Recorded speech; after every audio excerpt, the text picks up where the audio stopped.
Hey guys, this is a lecture about part four of Everything's an Argument. I'll walk you through what you're going to read for this week. So part four of Everything's an Argument is about research and arguments, which doesn't directly relate to the class. At least that might be something that you notice when you first look at this and then you look at kind of the assignments we're doing this quarter in the syllabus. I'm not having you do research. That's the elephant in the room here.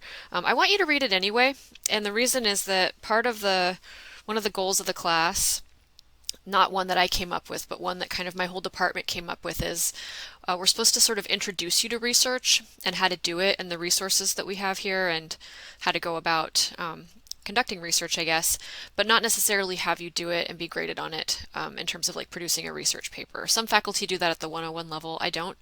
So I want you to read this chapter anyway, and we'll discuss it as a class because when you get to 102, you'll have to do research. It'll be a required component of the class no matter who you take it from. And also, if you're going for the 2-year AA degree, which a lot of you are, or if you're going for a 4-year degree, master's, PhD, however far you want to go, you'll be required to do research at some level if you haven't already. And this may be in a history class, it may be in a psychology class, it could be in an English class. It kind of just depends what you end up taking, but you'll have to do it at some point. And so this part of the book I think is a really useful tool for helping you kind of start to navigate college level research if that's something that's new for you. And so we'll read it as a class, and then you'll discuss it this week in the discussion forum, and we'll talk about it a bit so that when you get to 102, you'll already kind of have that foundation in case you don't already have it, which some of you probably don't. So, anyway, there are a bunch of different chapters in this part of the book, in part four, and I'll just sort of give you an overview of what's in each chapter so that when you read this on your own, you'll know what to look for. So chapter 17 focuses on academic arguments, and these are what they sound like. They're arguments that occur in an academic setting, so they're arguments that you would read in a college class or that you would make in a college class. So if you're writing an essay in English 102, or if you're writing an essay in a history class, that would be an academic argument. And these are worth discussing as a specific genre that's different from other genres because they have certain features that make them different from other kinds of writing. They're not better than other kinds of writing, they're just different, and so the expectations are different. And this can be seen if you read, for instance, a research essay in a college class, maybe found through one of the databases online, like through ProQuest or something, if you're reading a research essay, and then you're reading an article in the newspaper, you'll see that there are some genre-specific differences between those. So the newspaper article probably won't cite sources, it probably won't have a series of well-developed conclusions. Conclusions? What? It probably won't have a series of well-developed paragraphs, and by well-developed I mean, 5 to 8 sentences. Newspaper articles tend to have short, punchy little paragraphs that are maybe like a sentence or two long. Academic essays are different from that. Academic arguments are different from that. They tend to have well-developed essays, they tend to have clearly defined thesis statements, and they also tend to cite sources. And there are a lot of other differences too, and there are other genres other than just academic arguments and newspaper articles. I'm just using those two genres as a point of comparison, or as points of comparison, I guess. So, academic research essays and academic essays in general are different from reports. This is important to consider when you're writing an academic essay. It should have a thesis statement, your purpose should be clear, and the purpose should be your own intellectual property. And speaking of that, intellectual property is a concept you maybe haven't encountered before. It's covered in this chapter. It'll be talked about in the class. It'll be talked about in English 102. So intellectual property is central to academic arguments, this idea that you've thought of an idea based on stuff you've read maybe, and this idea is your own. You're not taking it from a source. And so it's important to kind of cite sources for that reason, because intellectual property is so central to academic arguments. So next, chapter 18 is about finding evidence for an argument, evidence being stuff that you use to support a claim, basically. And that can look like hard data, it can look like other opinion pieces, it can look like stuff experts say, it can look a lot of different ways, but essentially, how do you search for and use a research process to find evidence for a claim that you're making or for a perspective that you want to kind of get out there. And so how do you either gather your own data versus how do you locate stuff other people have written, other sources other people have written based on data they've collected or based on research that they've done. So chapter 18 is just basically about how to find evidence and how to use it. Chapter 19 is about evaluating sources once you find them. I get this question from students a lot, from on-campus students as well as from online students, like, hey, I found this website, I don't really know if it's useful, I don't know if it's quote unquote okay to use in college writing. And so chapter 19 I think is useful in a lot of ways And it's about just basically how to navigate sources you find and how to decide if they're credible, or how to decide how credible they are, or whether they suit your purpose, whether they're appropriate for the argument that you're writing.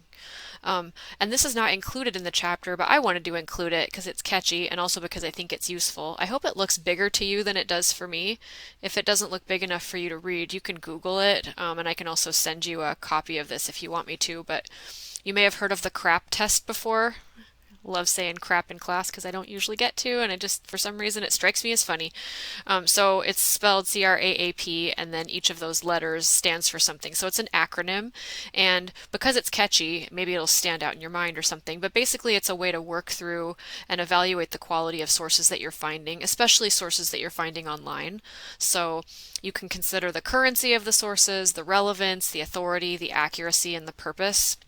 And then there are all of these sub points that you can go through too when you are faced with a new source and you're trying to decide, hey, is this website something that's actually useful, or am I going to get laughed at if I include this in an essay? So use the CRAP test. Chapter 20 goes over how to use sources. So once you've gone through a research process, found evidence for a claim that you're making, found evidence for an argument that you're making, and you've evaluated the sources that you've found, you've used the CRAP test or whatever system you want to use to kind of decide what makes the cut and what doesn't, how do you use those sources?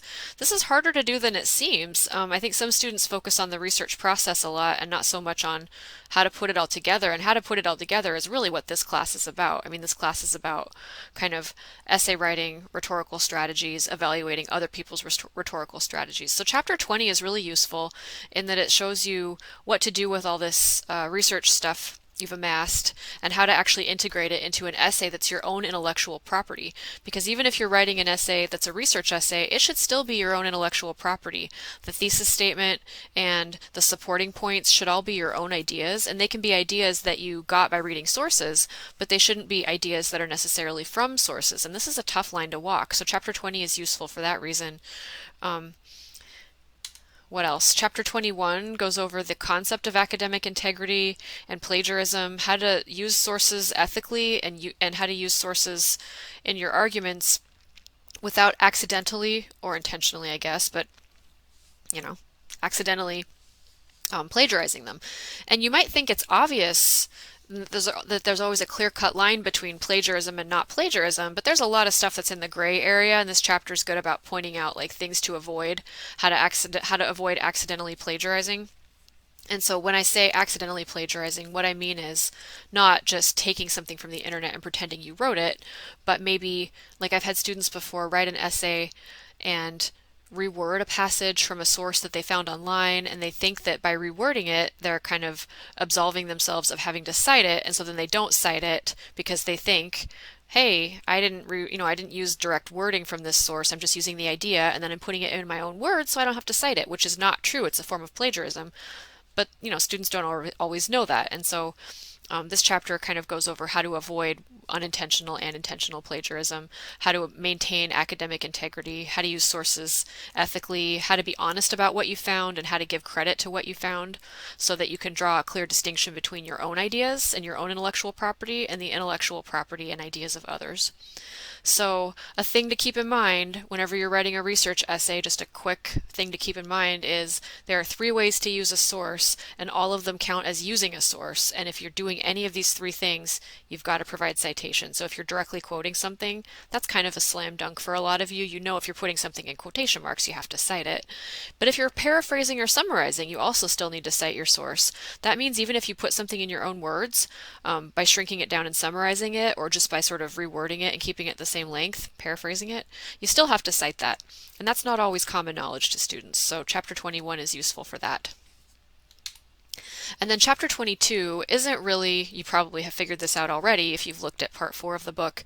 Chapter 22 isn't really something that you would just sit down and read beginning to end. It's more of a reference. So you don't necessarily need to read this. Just browse through it and look at what's there, because you can use this as a reference in this class or in others if you choose to keep the book. You can take notes, jot down some stuff, but basically this is a reference for you to figure out how to cite sources, how to document stuff that you've found, but it's not something that you would like curl up with on a rainy day and have a cup of coffee and read the whole chapter 22. It'd be sort of like reading a dictionary, which apparently some people do, but I'm not one of those people. Now I'm just being silly. Anyway, that's what's in part four. If you have questions about it, don't hesitate to ask.